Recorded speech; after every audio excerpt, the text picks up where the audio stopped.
Hello everyone, welcome back to Priyanka net classes. So basically आप सबको पता ही है, मैंने 2 दिन पहले शेयर कर दिया था रात को कि अभी आपका नेट का जो नेक्स्ट एग्जाम होने वाला है वो होने वाला है इन जनवरी 2025। राइट, आप सबको पता है कि एग्जाम की डेट्स आ चुकी हैं, फॉर्म भी फिल करने की डेट शुरू हो चुकी है ऑलरेडी, अभी फॉर्म फिलिंग चालू हो चुका है। राइट, एंड एग्जाम की डेट क्या है आपकी 1 जनवरी 2025, राइट, से लेके 19 जनवरी तक है। ठीक है ना, तो आपकी एग्जाम की डेट्स तो हैं। अब इसमें भी एक क्वेश्चन आ जाता है कि मैम ठीक है, अब बहुत लोग सोच रहे थे कि नहीं होगा एग्जाम, नहीं होगा या लेट होगा या मे बी जून अटेम्प्ट के साथ मर्ज कर लें, ऐसे आप सबकी क्वेरीज थी। राइट, तो जो लोग मेरी मेंबरशिप लेके बैठे हैं, मैंने उन सबको वार्न किया था कि एग्जाम तो दिसंबर में नहीं होके जनवरी में होगा, एंड वो प्रूव हो गया है। देखिए, डेट जो आई है वो जनवरी की ही आई। राइट, तो ऐसा नहीं है कि एग्जाम नहीं होने वाला है, एग्जाम जरूर होने वाला है, एंड ऑलरेडी फॉर्म्स फिल करना शुरू हो चुका है। ठीक है, तो आप अपना जो एप्लीकेशन फॉर्म है वो जरूर से अभी के अभी फिल करके रखिए, लास्ट दिनों का इंतजार मत कीजिए। इस वीक के अंदर अंदर ही आपका पहला टारगेट होना चाहिए कि आप अपना एप्लीकेशन फॉर्म फिल करके रख दीजिए। ठीक है, अब हम आते हैं हमारे एक्चुअल टॉपिक पे, जिसकी वजह से मैं ये लेक्चर लेके आई हूँ, ये वीडियो बना रही हूँ। वो क्या है कि प्रिपरेशन कैसे करना है बेसिकली, और इस बार डिफिकल्ट होने वाला है क्या एग्जाम, तो ये कुछ आपके कॉमन क्वेश्चंस थे सबके, जिसका मैं आपको आंसर देने वाली हूँ। ठीक है, सबसे पहले पहले तो प्रिपरेशन कैसे करना है। ठीक है, कैसे प्रिपेयर करें, क्योंकि आप अभी देखेंगे प्रिपरेशन करने के लिए लगभग लगभग आपके पास कितने दिन है, 30 डेज। राइट, अब आप बोलेंगे मैम 30 डेज कैसे हैं, अभी तो 21 नवंबर चल रहा है, एग्जाम है 1 जनवरी को। 40 डेज होते हैं, 30 डेज तो नहीं होते। लेकिन मैं 30 डेज मान के चलूंगी, क्यों? क्योंकि है एक्चुअली 40 डेज, लेकिन उसमें से आप 10 डेज माइनस करके चलिए। क्यों? क्योंकि अभी दिसंबर नवंबर में नॉर्मली जो देखने को मिलता है कि शादियों का सीजन होता है ना, तो किसी ना किसी के घर पे शादी पक्का होगी। फेस्टिवल्स बहुत सारे होते हैं, न्यू ईयर हो गया, क्रिसमस हो गया। राइट, तो उसके वजह से भी जो है वो दिन निकल जाते हैं आपके। ठीक है, बहुत सारे लोगों की ईयरली वैकेशंस प्लान होती हैं इन दिन के अराउंड, इसलिए मैं 10 डेज तो उसमें से मोटा मोटी सबके माइनस करके चल रही हूँ। ठीक है, तो मैं आपको प्रिपरेशन स्ट्रैटेजी 30 डेज की बताऊंगी। ये 10 डेज जरूरी नहीं है आप एक साथ यूज करते हैं, कोई एक एक दिन बीच बीच में कभी स्किप करेगा बिकॉज कुछ घर पे शादी थी, कुछ फंक्शन था, या कहीं गए थे, या कुछ भी ऐसे। ठीक है, तो हो सकता है आप 10 डेज इकट्ठा यूज कर ले, या 10 डेज आप बीच बीच करके कुछ कुछ दिन करके यूज कर। ठीक है, बट मोटा मोटी जो बात है वो यही है कि 30 डेज ही आप लगभग प्रिपेयर कर पाएंगे। अब 30 डेज में प्रिपरेशन में हमें करना क्या है, पहले तो हम वो समझते हैं। ठीक है, क्योंकि अगर वो समझ में आ गया तो प्रिपेयर करने के लिए तो फिर क्या है, स्ट्रैटेजी क्लियर हो जाती है तो प्रिपरेशन की जा सकती है। सबसे पहली चीज जो आपको करनी है वो क्या करना है, अब आपको 30 डेज है तो आपको रिवीजन में लग जाना है। ठीक है, रिवीजन किसकी करनी है, पेपर 1 की भी प्लस पेपर 2 की भी, दोनों की रिवीजन करनी है आपको। अभी तक आपने जितना भी पढ़ा था ऑलरेडी, आपने जून एग्जाम के लिए पढ़ाई था अभी रिसेंट में ही अक्टूबर तक, तो आपका ऑलरेडी पढ़ाई हो चुका है मेरे हिसाब से। अब आपको क्या चाहिए, नॉन स्टॉप आपको हर दिन क्या करना है, पेपर 1 प्लस पेपर 2 की रिविजन करनी है। 30 डेज है तो आप मान के चलिए कि आप 20 और 10 में इसको डिवाइड कर लीजिए। ठीक है, फर्स्ट 20 डेज में आप क्या करेंगे, एक एक दिन 1 डे 1 यूनिट रिवाइज कीजिए, और लास्ट के 10 डेज में आप क्या करेंगे, पेपर 1 और पेपर 2 की सारी 20 यूनिट्स 10 डेज में रिवाइज करेंगे, नहीं half a day per unit, ऐसे करके आप रिवाइज कर लीजिए। ठीक है, 20 डेज में आप क्या करेंगे, 1 डे 1 यूनिट। ठीक है, और बाकी के 10 डेज में आप क्या करेंगे, आप सिंपली करेंगे 1 डे 2 यूनिट्स। ठीक है, क्योंकि आपकी सेकेंड रिवीजन होगी तो जल्दी हो जाएगी काफी।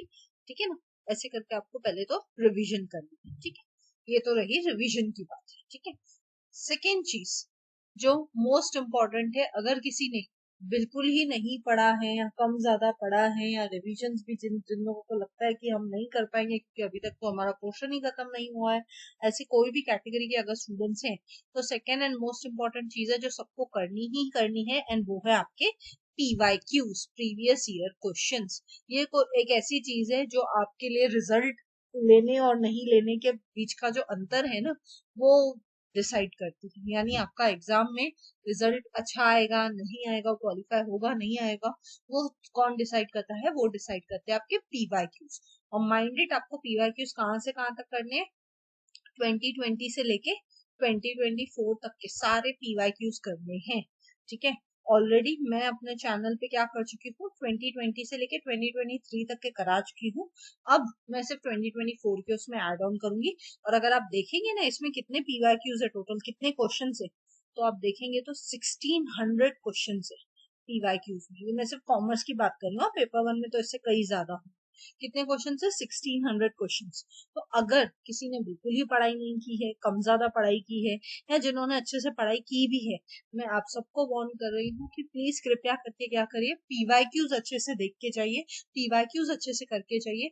2020 से लेके 2024 तक के सारे पीवाईक्यूज अगर आप कवर करने जाएंगे तो 1600 क्वेश्चन होते हैं। ऑलरेडी मैं 2023 तक के कवर करा चुकी हूँ अपने चैनल पे। ठीक है, अगर आपने वो नहीं देखे हैं तो डिस्क्रिप्शन में लिंक दिया हुआ है, या ज्वाइन बटन भी आपको दिख रहा होगा नीचे। ठीक है, ज्वाइन बटन पे क्लिक करके आप गोल्ड मेंबरशिप ले लीजिए, वहां पे आपको सारे पेपर्स पेड में मिल जाएंगे। ठीक है, 2020 से लेके 2023 तक के सारे पेपर्स मिल जाएंगे। 2024 के पेपर्स अब मैं दिसंबर में आपको दे दूंगी। ठीक है, डाल के इसमें पूरे मैंने 100 के 100 क्वेश्चन हर एक शिफ्ट के डेट के हिसाब से मैंने हर एक शिफ्ट के सारे क्वेश्चंस आप देख सकते हैं मैंने कवर किए हैं। ठीक है, अनुबोनस की प्लेलिस्ट भी बनी हुई है, आप देख सकते हैं जाके, मैंने पूरा कवर किया है वहां पे। तो ये एक ऐसी चीज है जो आपको करनी ही करनी है, इसको कोई भी स्किप नहीं करके जाएगा। जिन्होंने पढ़ा है, जिन्होंने नहीं पढ़ा है, जो भी आपकी सिचुएशन है, आपने जहां तक भी स्टडी की है, इट्स गुड। बट अब अगर आपको अपनी प्रिपरेशन को नेक्स्ट लेवल पे लेके जाना है तो आपको क्या करना पड़ेगा, पीवाईक्यूज तो करने ही करने पड़ेंगे। आपका टारगेट होना चाहिए आप ये 1600 क्वेश्चंस करके चाहिए। देखिए 1600 क्वेश्चंस करने से क्या होगा ना, कि आपकी पूरी जो एक बोलते हैं ना मेंटल एबिलिटी है towards the topic, towards the content, towards the MCQ, वो सारे के सारे ना क्लियर हो जाते हैं। तो इसलिए मैं आपको सजेस्ट करूंगी, this is something you must go for it. और आप गोल्ड मेंबरशिप लेंगे तो आपको ये सारे पेपर्स एक ही जगह पे मिल जाएंगे, आपको 10 जगह भटकने की जरूरत नहीं पड़ेगी। और पूरा पूरा एक एक पेपर मैंने एक ही वीडियो में सॉल्व किया है। ठीक है, तो जरूर से गोल्ड मेंबरशिप ज्वाइन कर लीजिए। 1 मंथ की मेंबरशिप ले लेंगे तो एग्जाम तक आपको 1 मंथ में आराम से आप कवर कर पाएंगे। ठीक है, तो दिस इज समथिंग आप किसी को भी मिस नहीं करना है। मैंने बहुत लोगों को देखा है, आप किसी भी टॉपर का इंटरव्यू उठा के देख लीजिए, सब लोग एक चीज पक्का बोलते हैं, मैंने खुद ने अपने प्रिपरेशन के टाइम पे ये चीज फील की थी, कि अगर पीवाईक्यूज करते हैं तो उससे गेम चेंज हो जाता है। ठीक है, क्योंकि सब लोग पीवाईक्यूज नहीं कर पाते हैं, और इतने पीवाईक्यूज के क्वेश्चंस है जो कर पाना नेक्स्ट टू इम्पॉसिबल है सबके लिए। राइट, तो जो कर पाते हैं वही क्वालिफाई करके आते हैं। ठीक है, तो 1600 क्वेश्चन है। अगर आप में हिम्मत है, खुद को चैलेंज करके देखिए। अगर आप कुछ नहीं कर सकते हैं ना, अगर लास्ट के 30 दिनों में आपको लगता है कि हमारी प्रिपरेशन नहीं हुई है या हुई है, अब हम और कुछ नहीं करना चाहते, हम कोई एक चीज करना चाहते हैं, अगर हम आप में से कोई मेरे से पूछेगा तो वो है पीवाईक्यूज। इसके लिए जरूर से गोल्ड मेंबरशिप ज्वाइन कीजिए, ज्वाइन बटन आपको दिख रहा होगा, जरूर से पीवाईक्यूज को कवर कीजिए। ठीक है, एंड लास्ट एंड फाइनल चीज जो आपको करनी है वो है आपकी मॉक टेस्ट। ठीक है, मॉक टेस्ट आपको क्या देनी है, वीकली देनी है। ठीक है, पेपर 1 एंड पेपर 2 की मॉक टेस्ट आपको वीकली देनी है। वीक में एक बार आप क्या करिए, एनटीए की अभ्यास ऐप है, ठीक है, इसके बारे में मैंने आपको पहले भी बताया था। ठीक है, उस पर जाके आप क्या करिए, अपनी मॉक टेस्ट दे दीजिए। ठीक है, तो वीक में एक बार मॉक टेस्ट दे दीजिए। डेली बेसिस पे आप क्या करेंगे, स्ट्रैटेजी 30 डेज की है ये। रिवीजन कैसे करेंगे वो मैंने आपको बता दिया है। पीवाईक्यूज तो आपको हर दिन करने हैं, नो मैटर व्हाट। एक बार रिवीजन कम करेंगे तो भी चलेगा, लेकिन पीवाईक्यूज तो हर दिन करने ही करने हैं। ठीक है, और मॉक टेस्ट वीक में एक बार देनी है। ठीक है, तो ये कम ज्यादा होगी, रिवीजन चलेगा, मॉक टेस्ट 19-20 कभी करेंगे तो भी चलेगा, लेकिन PYQs is something that you should not miss at all, because उससे ही आपको समझेगा कि पेपर कैसे आता है, क्या आता है, क्या एक्सपेक्ट करके जा सकते हैं, लेवल ऑफ क्वेश्चंस क्या है, वगैरह वगैरह। ठीक है, एमसीक्यूज को सॉल्व कैसे करना है, टॉपिक कैसे आते हैं, क्या आते हैं, वो सब आपको पीवाईक्यूज से समझ में आ सकता है। ठीक है, सो ये थी आपकी प्रिपरेशन की स्ट्रैटेजी कि कैसे प्रिपेयर करना है। ठीक है ना, अब हम आते हैं अपने अगले क्वेश्चन पे। क्या इस बार एग्जाम डिफिकल्ट होने वाला है ना? अब ये नेक्स्ट आपका क्वेश्चन था जिसमें आपने मेरे से पूछा था कि मैम एग्जाम डिफिकल्ट होगा क्या जनवरी का? डिफिकल्ट है क्या इस बार एग्जाम? तो answer is yes. Simple and straight forward answer है इसका, yes exam will be difficult. Exam क्यों डिफिकल्ट होगा? क्योंकि आप सबको पता है जून 2024 के एग्जाम से पहले क्या होता था, दो ही कैटेगरी में रिजल्ट आते थे। एक होता था नेट, दूसरा होता था नेट एंड जेआरएफ, राइट। अब क्या हो गया है, जून 2024 से तीन कैटेगरी में रिजल्ट आने लगा है। एक है आपका पीएचडी, यानी अभी कितने कैटेगरी में रिजल्ट आता है, तीन category. First category is net, second category is net and JRF and third category is PhD. और आपने जून के एग्जाम में रिजल्ट में एक चीज देखी होगी कि पहले क्या होता था ना, जितने स्टूडेंट्स नेट क्वालिफाई करते थे ना, उतने स्टूडेंट्स अब तो क्या कर रहे हैं, पीएचडी को क्वालिफाई कर रहे हैं, ठीक है। और नेट उसके कंपैरिजन में कम क्वालिफाई कर रहे हैं लोग, एंड नेट एंड जेआरएफ तो बहुत ही कम हो गई है, राइट। जितना मेरे को याद है, कॉमर्स का तो कट ऑफ ही नेट का क्या था, 99.84 समथिंग था शायद, है ना, जितना मेरे को याद आ रहा है, अराउंड इसके ही था, है ना, 80 या 84 ऐसे कुछ था, ठीक है। तो आप देख सकते हैं कि कट ऑफ कितना हाई गया है इस बार। जो पीएचडी है, जो पीएचडी क्वालिफाई, पीएचडी के एंट्रेंस के लिए नेट दे रहे थे, वो लोग सबसे ज्यादा है, नेट वाले कम है, एंड नेट एंड जेआरएफ वाले तो सबसे ही कम है। तो उस रीजन की वजह से, क्योंकि इस बार भी तीन कैटेगरी में रिजल्ट आएगा, इसलिए मैं आपको बोल रही हूँ एग्जाम डिफिकल्ट होगा। डिफिकल्ट ये नहीं है कि एग्जाम डिफिकल्ट हो सकता है, बट क्योंकि रिजल्ट में अब आपकी परसेंटेज घट गई है, आपके चांसेस घट गए हैं नेट लेके आने के, नेट एंड जेआरएफ लेके आने के, इस वजह से क्या हो रहा है कि आपको ज्यादा मेहनत करनी पड़ेगी, आपको ज्यादा एफर्ट्स डालने पड़ेंगे खुद के लिए।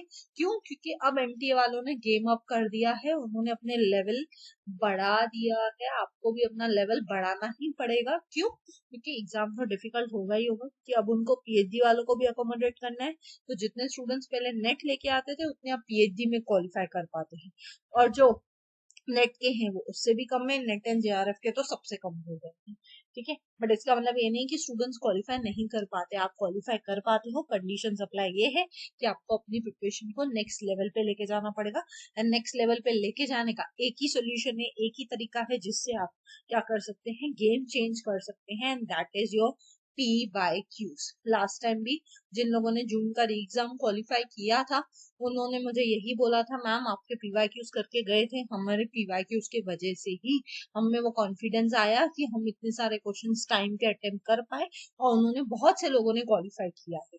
तो अगर आप भी PYQs करते हैं तो ट्रस्ट मी, आपको कोई नहीं रोक सकता है नेट या नेट एंड जेआरएफ लेके आने से, जो भी आपका टारगेट है। बस कंडीशन यही है कि आपको सारे 1600 क्वेश्चंस कवर करने पड़ेंगे। 1600 PYQs हैं टोटल, वो आपको कवर करने पड़ेंगे। तो जरूर से गोल्ड मेंबरशिप ले लीजिएगा, ज्वाइन बटन है साइड पे ही, ठीक है। 1 मंथ का ही आप लेंगे तो आपका काम बन जाएगा, ठीक है। जरूर से करिए PYQs अगर आप चाहते हैं तो, and no doubt about it, exam अब डिफिकल्ट हो गया है, ठीक है। तो एग्जाम तो डिफिकल्ट आएगा ही। अब आपको क्या करना है, आपको दिखाना है कि आप सच में डिजर्व करते भी हैं कि नहीं इस प्रोफेशन में रहना, आप सच में इस प्रोफेशन में रह भी सकेंगे कि नहीं, ये आपके ऊपर डिपेंड करता है। अगर आप अच्छे से एफर्ट्स डाल के बैठे तो आपका नेट गोल है या नेट एंड जेआरएफ आपका गोल है, वो जो भी आपका गोल है वो अचीव हो जाएगा। हर बार लोग क्वालिफाई करते हैं, तो आप भी कर सकते हैं। सिर्फ कंडीशंस अप्लाई यही है कि आप उतने एफर्ट्स डालते हैं कि नहीं। एंड ट्रस्ट मी, जब जिन लोगों ने ऑलरेडी गोल्ड मेंबरशिप लिया हुआ है या प्लैटिनम मेंबरशिप लिया हुआ है, मैं उनके जब देखती हूँ ना कि वो लोग क्या देख रहे हैं, तो लोग PYQs बहुत सारे लोग ऑलरेडी देखना शुरू कर चुके हैं। तो वो चीज कहीं ना एक मोटिवेटिंग हो जाती है। जब आप किसी चीज के लिए पे करते हो ना खुद से, तो आपको कहीं ना कहीं ये रहता है कि मैं उसका फायदा तो उठाऊं, मैं उससे वसूल तो करूं पैसा। तो आप ऑटोमेटिकली ना एज अ चैलेंज मिल लेते हो कि ठीक है भाई, 1600 क्वेश्चन यानी 16 वीडियोज है, राइट। 16 वीडियोज में एक एक करके 20 दिन में, 30 दिन में कवर करूंगा, एक वीडियो में 2 दिन में कवर करूंगा, एक वीडियो में 1 दिन में कवर करूंगी।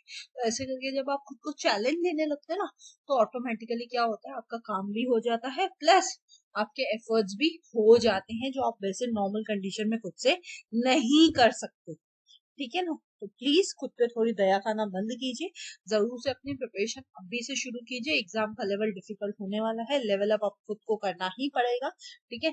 बिना किसी मेहनत के आप अगर सोचते हैं कि एग्जाम क्वालिफाई हो जाएगा तो इतना इजी एग्जाम नहीं होता है।